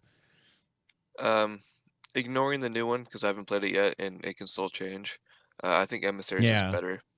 Just because even though Emissaries are real pain sometimes, you can still do Massive Cleave on top of them. You can, yeah. Whereas Gahooni is it just slowed you down for no reason all the time. It was really rough. It was definitely rough. Oh yeah, I saw your correction there. No, that's very true. Which is like, which one did you enjoy the most? All right, Munkky, you might be in a similar boat to me where you just run enough keys for the weekly chest. So do you still just, because you're keeping up all the different tanks. So I guess the question for you then is which tank have you enjoyed tanking Mythic Plus on the most? Maybe? Sort of follow that. That would be between Warrior and Monk. Honestly, Warrior, just because their damage output pre 8.2 nerfs, damage output on Warrior is just dumb. So yeah, I really enjoyed that. And then Monk, I really enjoyed because of just the different things that you could do with like all your mobility and the Ring of Peace and Transcendence. Like there was a lot of like, I don't know if I want to say self-utility, but there was a lot of cool things that you could do on Monk just because of like how much mobility and stuff. Like you could pull a whole room and then you use Transcendence back, and then you Ring a Piece and like keep them just outside of the room so then the range can blast them or whatever. Like there's a lot of cool stuff that you could do as Monk. Yeah, those would be mine too. Yeah, this question, well, this is a discussion that came up in chat. I mean, Lithium said the thing about, like, basically, I was wondering if they're going to do stuff like this, about making crazy affixes. I guess he said, like, other games, but the thing I think about is is making Kiss Curse a thing in World of Warcraft is very strange. And Blizzard has been very hard-pressed to figure out how to make that happen. Obviously, we have Corrupted Gear coming 8.3, which has a Kiss Curse effect to it, but it's just, like, arbitrary numbers. The next question I'll ask is about the weapons. but the suggestion was like 80% lifesteal on all characters, but minus 100% heal reduction. So you can only heal yourself. So you see like do like 1 tank and 4 damage, or like 2 tanks and 3 damage to do keys. I don't know if they'd ever do this. In Destiny 2, which I play a lot of, they have Kiss Curse mechanics where you get something to lose something else, or something else is scarier or affects both you and the enemy. But Blizzard has just like really never done that. The suggestion that came up before was like permanent lust in the entire dungeon, but so are the enemies, right? So it's just they've never done. They talked about it back in. They did the BFA. We had a couple of affixes for it. Like there was like 3 or 4 different affixes for the Kiss Curse that just never saw the light of day. Like they were all data mined. Yep. Yeah, they never saw much. But the follow-up question to that, what I have here, I gotta see if I can grab the post. Katsuki's in chat. Maybe she can help me out with this. Wowhead made a giant corrupted weapon patch. Have you seen all of these yet? Because the question that I was proposed, I have them right here, is, slap these up. What are your thoughts on the new corrupted weapons? And the one for Demon Hunter, for both myself and for Vengeance, is the Unduant Caress. So when I see that, the first thing I think is when I'm trying to kite mobs out of Sanguine on the floor, and it procs, and they start walking really slow, and they just get healed. Yeah. And you can't like tell it not to proc. No, you can't. And it's a chat. Yeah, it's Girthalak, basically. But you can have 2 of them. You can dual wield Girthalaks. Like, don't get me wrong, like, most of the time it's probably going to be useful, especially if you need a kite, like necrotic weeks, and, like, based on how often they proc, just extra damage is also extra. It's just, that was my biggest worry, is thinking about, like, sanguine weeks, or if you're purposely trying to kite something in it proc. Mm-hmm. I'm not sure. Because, Munkky, you haven't really seen much of these yet. Have you actually looked at all these weapons? Because this is the only one that Vengeance can use. Yeah, I went over them the other day. First up, hi mom, welcome to the chat. The other thing, honestly, like it's I like the idea of the weapons. The problem is that they have to know how to balance certain stuff, because this is kind of going back to the whole problem with tier sets. Was they didn't want tier sets because they changed certain things, or they heavily buffed certain specs or whatever. So like our weapon is a DPS weapon that we're going to use. Yep. Like, it's the snaring. But then you got like monks and brewmasters get the staff that heals them for 2% health and deal or something like that. It's like, I forget what it specifically is, but it's like they heal for 2% health and deal damage or something. Yeah, your auto attacks bite into the target's soul, dealing 2% of your health and damage and healing you for that amount on every auto attack. I've seen that do like 40% on a monk, and monks have the lowest health of any tank. And I've seen it do 40% of a monk's damage. And, and bears have even more health. And then you got DKs, which I'm sure everybody, a lot of people have seen the video of Max from raid testing the other day, where he was doing like 400k DPS with the DK weapon. Like, was he using the tank DK weapon? I don't remember which one it was. I know it's Zaz or whatever. Yeah, that one. The obsidian skin. Yes. Yeah, he was doing like 100k HPS and like 400k DPS. Like, you gain obsidian skin. So that's my problem with it, is that certain ones, and I mean, that's how balance works. Certain things are going to be better than others. That's just the nature of it. I get that. But my problem with it is that there's just such a clear difference of like, increasing your health or something, or like, this increases their armor. Like, this was made specifically for blood DK. That is a blood DK weapon. I don't care what anybody says. That was made for blood DK. And, it buffs their armor. But like for us, we don't get nothing. I'm reading right now in Discord that Pratt, Warrior, Pally, and VDH are still having weapons that are coming. I don't know if it's true, but I'm reading that right now in Discord. I mean, we'll see. Yeah, we have 2 months still of where they can bring stuff out. Oh, of course. like some of these are neat. A lot of them are just procs. I get it. But there is a scary amount of these that are either they have a scaling multiplicative health or armor component. Like the caster axe that is negating 1 to 8% of your intellect at all times. Like there are things that are raw scaling bonuses based on your character. Whereas the fist weapon is just like it's attack power, but it just deals damage. There's nothing else that really feels like it interacts. Yeah, which they like I have to, said, it's cool, but it's a cool yeah, idea. sure, I like sure. the ideas as a whole. Like it's got, I like this as a thing, but like I said, it's just they have to balance everything. They can't make them too different. So I mean, again, everything's gonna get tuned. I mean, obviously, Blood DKs are not gonna be doing 400k DPS on live when it hits. Like everything's gonna get tuned, and we have 2 months, and you know we could get new weapons come out. Some of these weapons could even be changed completely. Who knows? Yep. I do want to point out though, like this idea is really good because one of the biggest things that Preach has been saying is how we no longer know items by names. Now, if you have weapons like this, you're gonna know the weapon you want by name. So it sort of gives like a uniqueness to the weapon that you want. So I like the idea if they don't mess it. It's very true. That is very true. Granted, how many of these names are ever gonna, outside of like, you know, the Shard of the Black Empire, easy name, or there's also, and again, there's Anjikvra. Who's gonna call it that? Right. It's, some of them are a little bit silly. Yeah, they're just gonna call it like, you know, Blood DK Axe or Blood Ag DK Staff or Mage Staff. Like that's what they're gonna be called. Exactly. You'll know the name but can't pronounce it. Yeah, you'll just type the letters out for it for sure.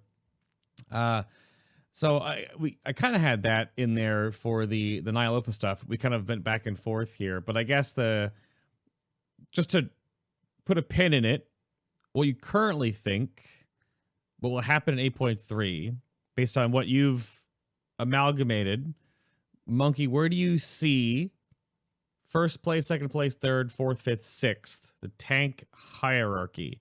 Is there a shakeup incoming?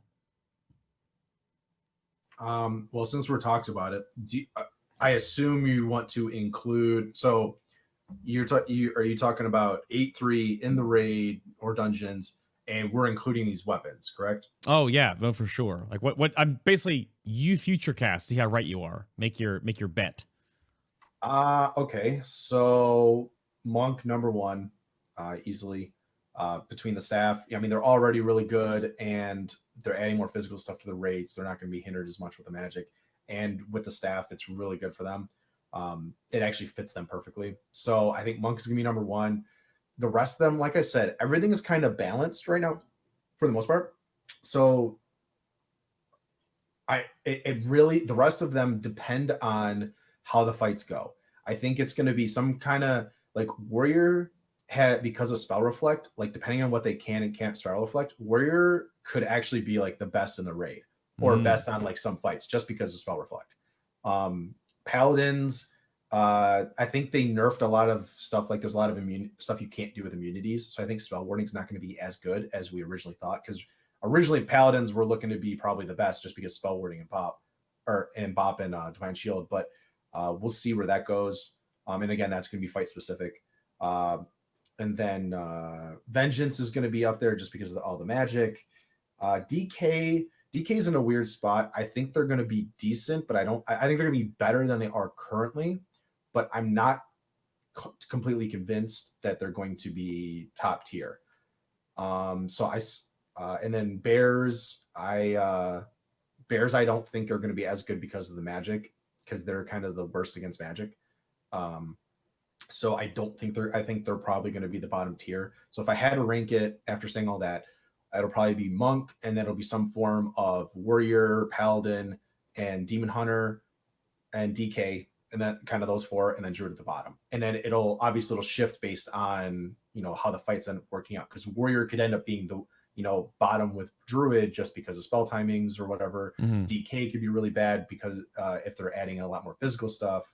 it just depends on how tuning goes. Because right now they're actually supposedly they're changing a lot of the tank damage in fights right now. So it's kind of everything's up in the air right now. So anything anybody says is just kind of thrown to the wayside, especially with the weapons, because a lot of people are like, oh, DK is going to be super OP. It's going to be it's so great because damage and the weapon is so strong.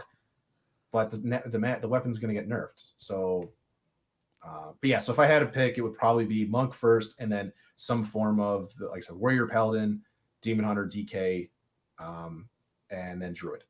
Okay. Excidias, sir, do you echo some of that, or do you think maybe you can take a spin on that with your Mythic Plus knowledge, or do you same bet, different card? What do you think? I honestly have not been following much of 8.3 as of yet, so anything I say is just gonna be completely. The one thing about seeing Vengeance in raids, I agree we will probably start to see more in raids, but I don't think we're going to see as many as we should, simply because of the biasy and then the fact that how many people have ready to go DHs for. Like, you're not going to see like a monk or even like a warrior reroll to DH just for the raid. It's like I was saying earlier. It's kind of the, even though they're going to be pretty good, is it worth spending the time to reroll, or is it worth even rerolling? Period. So like I have my Vengeance, but I'm not going to reroll for my monk because there's no reason, there's no benefits to rerolling to it. Whereas like like I said with the ranking there, everything's going to be kind of similar. So it's like if I have a warrior and they're going to be at least on par with Vengeance, if not better, why would I reroll? Yeah. But if you are playing, if you are playing Vengeance though, or sort of coming back to the game fresh, you wouldn't shun people away from Vengeance going into 8.3. Correct. Agreed. Totally off topic. Totally pivot over here real quick to some transmog. What do you prefer as your favorite Aldrachi Warblades? We're landing here on the Mage Tower one, but X, what was your favorite at the time, or when do you still find yourself using today? All right, so like I said a little bit early in the pre-show, nobody's gonna agree with me, but let me find what. Jump on my transmog mount real quick. Uh-oh. Which one is he going to say? In before it's the defaults. It's not. I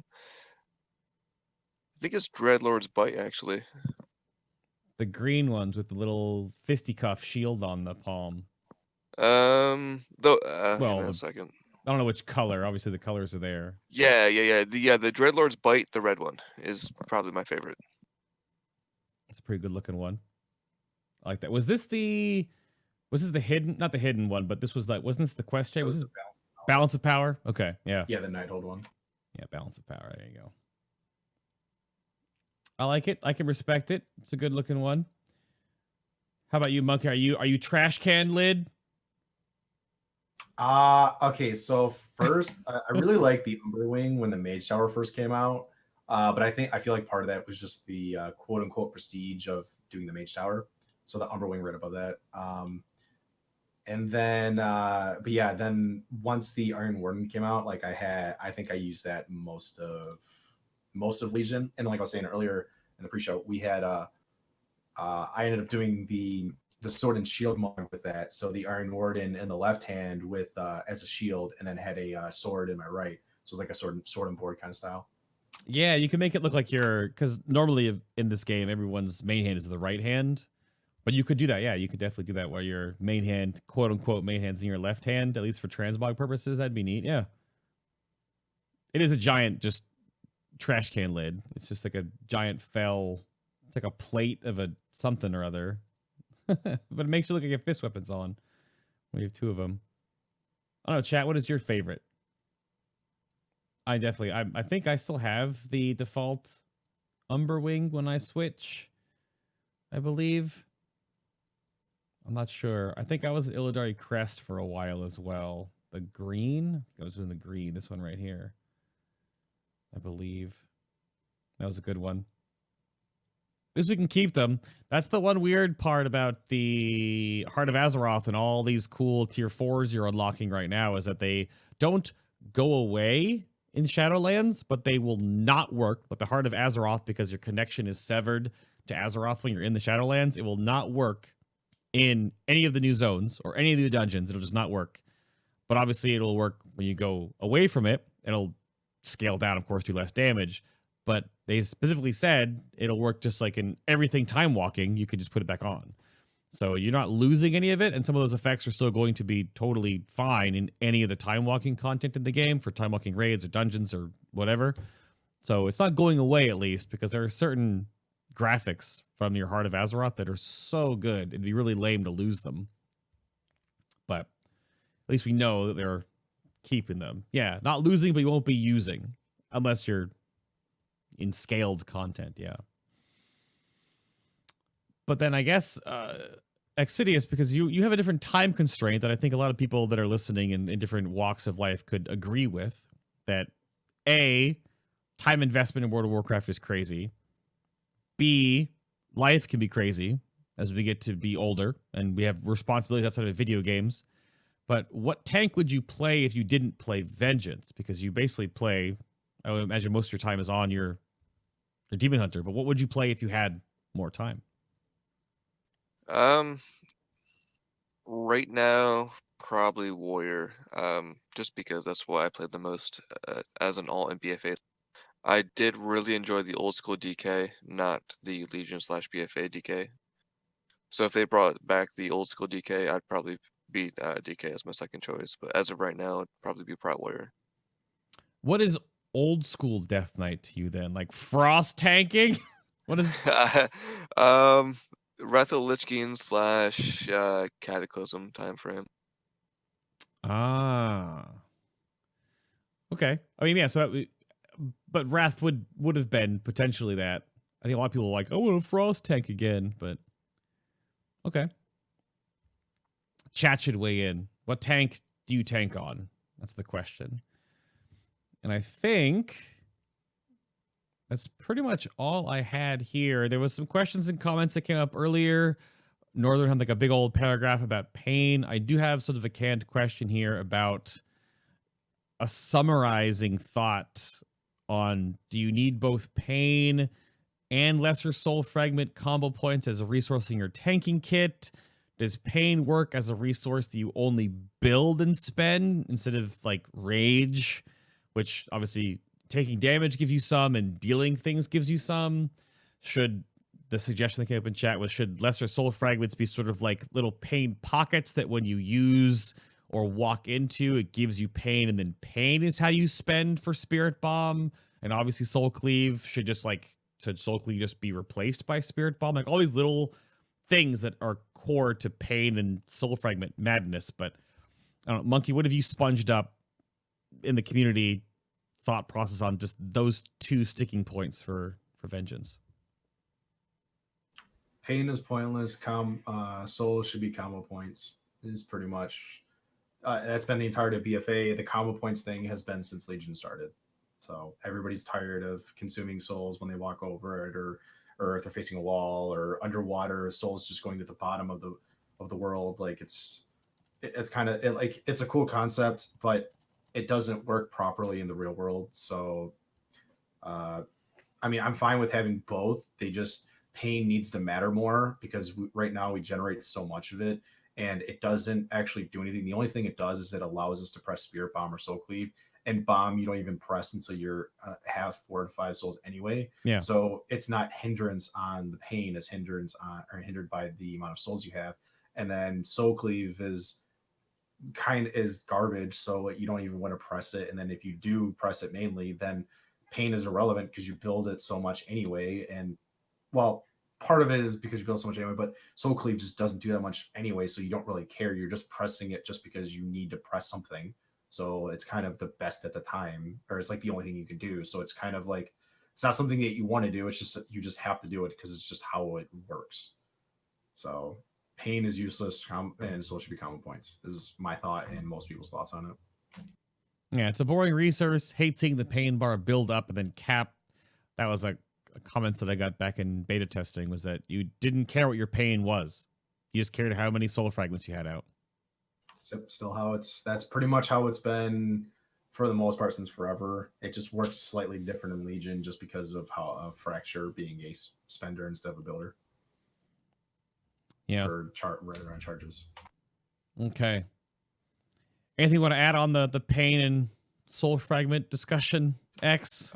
The only time you notice pain is when, say, you go and you do a pull and you have no pain, and then you get an Essence Sever proc and get like 5 souls out, and then you just can't cast Spirit Bomb because you don't have the pain. That's the only time I ever notice pain, which means it's not a good system at all. Because it's like if you no, like, the tank is hindered by walking into combat and unable to do your like get aggro move. I don't think. Us getting aggro and like in Mythic Plus is actually not hard because most of our abilities are AoE. Like we Infernal Strike in, drops a sigil, and then you do Immolation Aura, and then you do 1 Fracture normally. Yeah. You normally get souls from Fallout, and then you do Spirit Bomb. Like us getting initial threat is actually. And then we also don't rely on cooldowns, which means we can do that every pull, assuming we have Immolation back up, but that's a short CD. So for the most part, that's not a problem. It's just the idea is like the situation or the situation I just like talked about is rare, and it's just really annoying. It's like it doesn't really hinder you. It's just when it happens, I'm like, why can't I spear? Oh, I don't have pain for the first time ever. So okay, it just that you both sort of echo the same sort of issues for it. Yeah, no class is a resource that depletes on its own. Well, does rage goes down out of combat to a degree. Pain sort of in the same sense, but I don't know where Prot Warriors are at. We did their show a little while ago about how I don't think they ever care about rage to a degree. I think the one feedback loop that I've heard about a similar resource is that only one move integrates their shield offensively that has anything to do with rage generation. So you just you pray for shield slam procs. I think we talked about it on the show.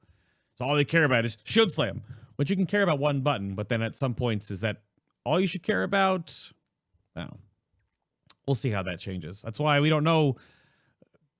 BlizzCon stuff for Shadowlands didn't seem like they're doing anything crazy, which is good and bad for certain specs. So I wonder if they're going to take that time to hone in on the ones that actually could use a little bit more TLC than the rest. But Munkky, finishes out here. Do you have any closing shout outs, remarks, any soapbox, any nuggets you want to leave tanks with, or Vengeance Demon Hunter tanks in particular? Anything you want to put a moratorium on? This is your time, sir. Go for it. Honestly, I mean, I don't really have a lot. It's I think that in general, tanks, like I said, balance is getting a lot better, so that's pretty good. In both dungeons and in raid, I feel like tank balance is some of the best. I don't know if I'd say the best it's ever been, but it's definitely up there. In general, you can kind of pick up and play whatever. It's just kind of play what you enjoy. But in general, no. I mean, we talked about everything I wanted to talk about on the show. Mm-hmm. So but I guess the other thing is look forward to the. I mean, I know we have another raid coming up, and it's gonna. I mean, that's just gonna kind of be a for fun thing. It's kind of whatever. I feel like everybody's right now is focused on Shadowlands, so just even if things, even if you don't like something right now, just know that Shadowlands is coming. They're gonna bring back a lot of abilities for various other classes, for various classes, and we'll see what they do. So maybe they change the tanking paradigm. Maybe they make us less reliant on healers, with adding in all this utility and stuff. So definitely, I mean, look forward to the alpha beta cycle coming up, which should be in 2-3 months, probably 3 months, 4 months is when we'll see that start up. So I guess just look forward to that. Hopefully March into April, which way we can get a September launch, which is 2 years after BFA, and we'll have 6 months of beta. That's the plan. If we don't see it then, it'll be a later expansion for sure. So Excidias, sir, same thing. Soapbox time. Is there anything you want to throw into the wind there? Not really, nothing really too much. But shout out to the Vengeance DH Discord because they're yelling at me for a shout out. So shout out to those guys. Um, Also, one side note for the cosmetic people out there, when I was playing Shadowlands over at BlizzCon, if you like cosmetics, we get new skin colors for DH where it makes you look very demonic, which I thought was kind of cool. So if you're into that kind of thing, that's something to look forward to on the cosmetic front.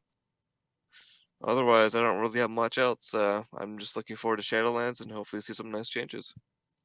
There you go. Yeah, I totally forgot to mention that's part of the character customization is that you're gonna have more options for that. I think they showed. Did we actually get an image of that Shadowlands character customization? Did we see the Demon Hunter one specifically? Right. I went to go take a picture and I got yelled at because the guy was right behind me. Like I honestly tried to, and I was gonna go back and try again, but then I got caught up doing others.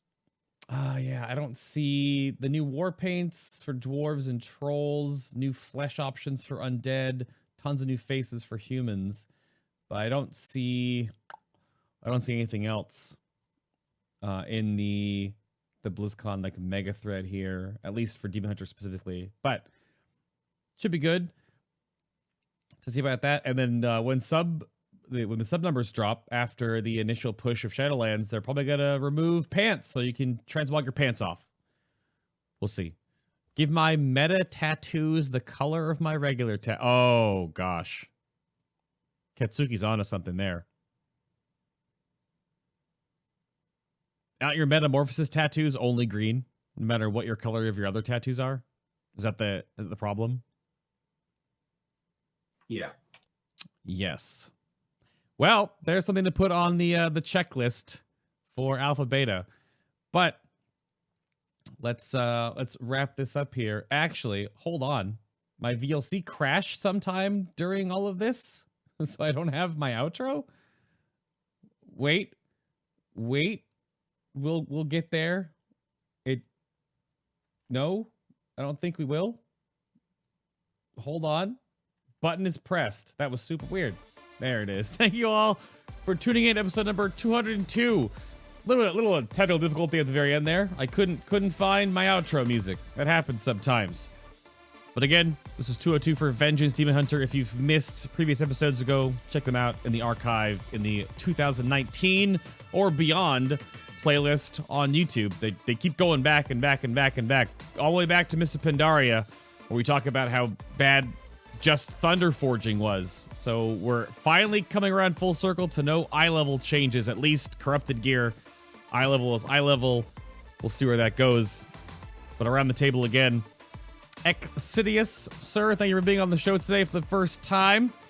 He does have a YouTube channel. You can go look him up on YouTube. I will leave a link in the description box, though, for Vengeance-related stuff. You're planning on making things for 8.3, you said, yeah? Yeah, I normally do guides for raids, but basically they're very long. I like to pause the videos and point stuff out as we go along. Yeah. Right now, since I'm currently not raiding it, the rest of this current raid tier, I probably won't have anything into 8.3. Well, that's totally fine. I mean, having stuff for 8.3, going into the new expansion, there you go. I'll definitely be picking your guys' brains when I do all my beta testing. But so thank you very much for being on the show today, sir. Putting up with Munkky, this guy. You can follow him on at Twitter at Munkky with 2 Ks DH. He may tweet sometimes. Do you tweet anything of relevance, or are you like word up? I go on there whenever somebody pings me, or like once in a blue moon when somebody links something on Discord, and then I'll like search it for like 10 minutes. But otherwise, you're in the Demon Hunter Discord rather often, yeah? You can talk to you there? Once in a while, sure. Munkky DH, except he's a monk. Oh, chat got you. Aw, but thank you for coming back on the show, sir. You were, of course, here for the Legion show, and we'll see where we go into Shadowlands then. That should be exciting. But next week, Holy Paladin. We might have some sad Holy Paladins next week, unfortunately, talking about Glimmer, or excited. I don't know. Maybe they feel like Glimmer is run its course and they're ready to move on to other builds, or they'll just be sad. We'll talk about that next week. And then Twitter poll. If I saw this pulled up right here. Nope, Twitter poll. I'll link it down below. It's on my Twitter profile, of course. So you can go find out if you would like to vote on the upcoming shows. That is wicked broken. Why? Sorry about that. Little technical stuff, but thank you very much for that. Vote on those. We got Unholy DK, Fury Warrior, Balanced Druid coming up soon. And that will be the next 3 shows after Holy Paladin. We've got the end of the year special coming up too, which will just be just fun nonsense. But yeah, until then, jump on the PTR. Hopefully N'Zoth testing comes back up again because that didn't work out very well. And save up your coins. Go get your Paragon boxes. Get 19,999 reps so you can get 2 each of those to get that extra bit of AP. Because the AP grind starts back up again in January. But until then, everybody, bye. No one else can wave. Wave you to hear the wind on your microphones. Do this. I'm waving so hard right now. Thank you, man. I appreciate that.